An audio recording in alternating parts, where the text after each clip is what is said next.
Truman Burbank. Jim Carrey is an insurance salesman who lives an idyllic and peaceful life on Sea Haven Island. In the day of life, things start to change. As she prepares for work, she greets the neighbors across the street, Fritz, Monique, Angel Schmidt, and Nastasia Schmidt, with the traditional greeting.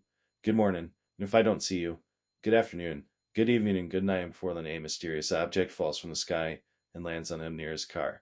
However, when Truman looks up, the sky is clear and provides no explanation for the object, as we can clearly see that it is studio lighting.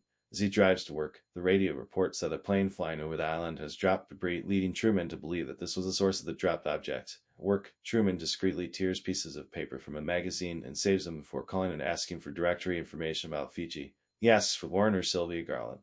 When neither name yields results, he stops just as his boss, Lawrence, Peter Cross, approaches and asks him to close the deal on Harbor Island. Truman reluctantly leaves, but upon reaching the pier is forced to return to work due to his fear of open water. At home, Truman spends some time gardening before his wife, Merle Laura Linney, returns from work with a chipper smile on her face. Later, Truman visits his longtime friend Marlon, Noah Emmerich, real name Louis Coltrane, where he believes he wants to leave Sea Haven, quit his job and travel to Fiji, repeating his childhood desire to explore, despite teacher Muriel Moore trying to convince him, saying to him that there is nothing left to find. Marlon feigns ignorance and says he doesn't even know where Fiji is. At night, Truman sits alone on the beach looking at the water.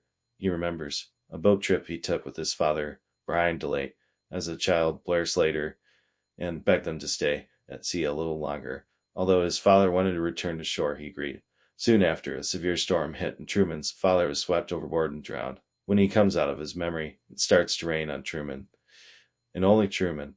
When he realizes this, he stands in shock as the rest of the sky finally opens up in a downpour, forcing him to rush home. Shortly thereafter, the weekly television program True Duck begins as a smaller screen in the right corner of the television shows Truman eating breakfast. Christoph is questioned and explains the reasons behind many of the events of the show.